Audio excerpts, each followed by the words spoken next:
Friends, welcome to your channel bankers में। Friends, हम लोग का हर लोगों का किसी न किसी बैंक में खाता ज़रूर होता है और हम उस अकाउंट में अपना एटीएम वगैरह और ऑनलाइन बैंकिंग, मोबाइल बैंकिंग या इंटरनेट बैंकिंग चला के रखते हैं। फ्रेंड्स, इस वीडियो में हम ये जानेंगे कि जो ऑनलाइन लोगों के साथ फ्रॉड होता है उस चीज़ से बचने के लिए आप ऐसा क्या कर सकते हैं जिससे आप फ्रॉड का शिकार ना हो।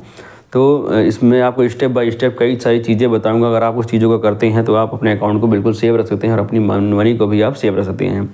तो फ्रेंड्स, फर्स्ट चीज़ ये है कि आपको अगर कोई भी ऐसा मैसेज आता है जिसमें आपको ये बोला जाता है कि आपकी कोई लॉटरी लगी है या आपका अकाउंट फ्रीज होने वाला है या आपके साथ कोई आपका जो है अकाउंट ब्लॉक होने वाला है, आपका एटीएम का पिन बंद होने वाला है, आपका एटीएम बंद होने वाला है, आप उसका पिन रीसेट कर लीजिए, ऐसी बहुत सारी मैसेजेस लोगों को फ्रॉड मैसेज, फ्रॉड कॉल आते हैं। तो अगर इस तरह के मैसेज आते हैं तो आप इसको इग्नोर करिए और अगर आपको कोई डाउट हो तो आप अपनी ब्रांच में विजिट करके वहाँ से चीज़ों को पता करिए कि ये चीज़ें सही हैं आपके अकाउंट की नहीं। आप अपनी ऑनलाइन कोई भी डिटेल, आधार कार्ड, पैन कार्ड, ओटीपी, कोई भी चीज़ कुछ भी शेयर मत करिए। अकाउंट डिटेल्स बिल्कुल शेयर मत करिए। ये हो गया आपका फर्स्ट स्टेप कि आपको अपने अकाउंट को सेफ रखना है। तो इन चीज़ों को आपको, जो बेसिक चीज़ें हैं, इसको आपको करनी चाहिए।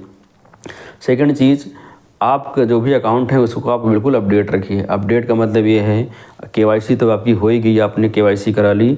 अकाउंट में आपको अपना मोबाइल नंबर और आपका ईमेल आईडी लगाना है।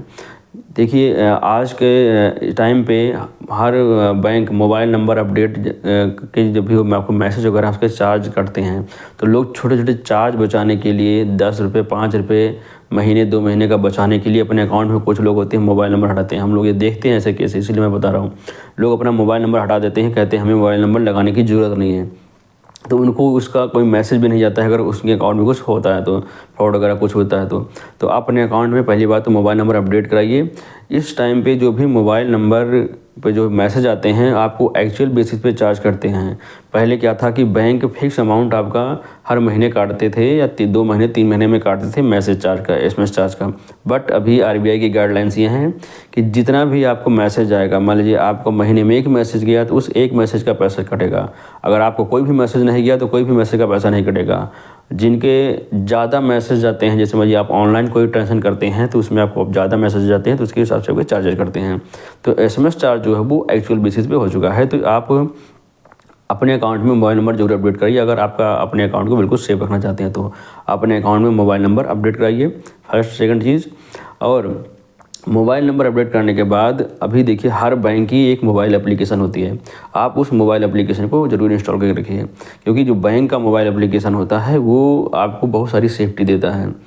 देखिए, अगर आपने मोबाइल एप्लीकेशन डाउनलोड कर रखी है तो आप अपने, अभी बहुत सारी ऐसी चीज़ें हैं, जैसे मैं आपको गाइड बताता हूँ। आपका जो एटीएम कार्ड है आप उसकी लिमिट को घटा बढ़ा सकते हैं। मान लीजिए आपका जब भी एटीएम इशू होता है तो बैंक फिर भी जब 50,000, 1 लाख तक आपको एटीएम कार्ड इशू करता है। अगर अकाउंट में आपके पैसे हैं, अगर आपका एटीएम का फ्रॉड हुआ तो आपको इकट्ठे 50,000 निकल जाते हैं।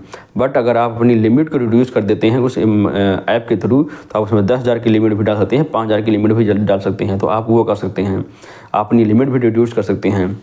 आप जो ऑनलाइन ई कॉमर्स की ऑनलाइन जो आपके ट्रांजेक्शन होती हैं, आप कभी स्वाइप से पैसे निकालते हैं या आप किसी वेबसाइट पर डाल के अपने कार्ड की डिटेल वहाँ से आप अपने पैसे को पे करते हैं, वो चीज़ें भी आप उसको मैनेज कर सकते हैं। ऑनलाइन ई कॉमर्स को भी आप चालू या बंद कर सकते हैं। ये सारी चीज़ें ऐप के थ्रू हो सकती हैं। तो और आप अपने कार्ड को टेम्परेरी स्विच ऑफ भी कर सकते हैं। ये सारी चीज़ें भी अब ऐप में आने लगी हैं कि ये आप कार्ड, अपना एटीएम कार्ड यूज नहीं कर रहे हैं तो उस कार्ड को स्विच ऑफ कर दीजिए और जब भी आपको इसको यूज करना हो तो उसको स्विच ऑन कर दीजिए। ये अगर आप, जैसे मान लीजिए आपका कार्ड है, आपका कार्ड खो गया तो आप उस कार्ड को आप स्विच ऑफ कर दीजिए। जब आप स्विच ऑफ कार्ड रहेगा तो आपका कार्ड कोई भी अगर किसी के हाथ भी लग जाता है, उसका पिन भी किसी के ऊपर चलता है तो वो पैसे को कोई निकाल नहीं सकता। आपका अकाउंट बिल्कुल सेफ रहेगा। तो ये आप ये ज़रूर करिए कि जो इस बैंक का खाता हो उस बैंक की ऐप को डाउनलोड करके रखिए। और जैसे भी कभी आपका कार्ड खो जाता है, आप उस कार्ड को वहाँ से स्विच ऑफ कर दीजिए या उसको वहाँ से ब्लॉक कर दीजिए। आपका एक चीज़ तो ये हो गई कि आप अपने अकाउंट में मोबाइल नंबर लगाइए। जो भी आपका एटीएम वगैरह कार्ड है उसको आप अपना, उसकी लिमिट वगैरह आप वहाँ से आप जितनी भी आपकी ज़रूरत है। कुछ लोग क्या करते हैं कि लिमिट को बिल्कुल फुल करके रखते हैं, 50,000, 1 लाख तक की लिमिट उसको है, उससे फुल रखते हैं। ऐसा नहीं करना चाहिए, उसकी लिमिट को घटा दीजिए। अगर लिमिट घटाएंगे, अगर मान लीजिए कोई ऐसा फ्रॉड होता भी है तो एक ही बार पैसा निकलेगा, उसके बाद वो दिन भर में पैसा नहीं निकलता है। तो ये चीज़ें भी आप कर सकते हैं कि अपने अकाउंट को सेव रखने के लिए, अमाउंट को सेव रखने के लिए। तो फ्रेंड्स, और बहुत सारी ऐसी चीज़ें हैं जो घटित होती रहती हैं बैंकों में। इसके लिए मैंने एक फ्रॉड अवेयरनेस सीरीज भी स्टार्ट कर रखी है। तो अगर आप उसको देखेंगे तो आपको पता चलेगा कि लोगों के साथ क्या क्या फ्रॉड हो रहे हैं और लोग इसको कैसे अपने परेशान हो रहे हैं और कैसे अपने पैसों को लूज़ कर रहे हैं। तो अगर आप उससे देखते हैं तो आप अपने पैसों को ज़रूर बचा सकते हैं। तो फ्रेंड्स, इस वीडियो में इतना ही। मैं ऐसी बहुत सारी वीडियोज़ बनाता हूँ जिसमें मैं फ्रॉड के रिलेटेड चीज़ें बनाता हूँ, इन्वेस्टमेंट के रिलेटेड चीज़ बनाता हूँ। तो आप इससे ज़रूर सपोर्ट करिए, उस पर बने रहिए। मिलते हैं आपसे नई वीडियो में, तब तक के लिए थैंक यू।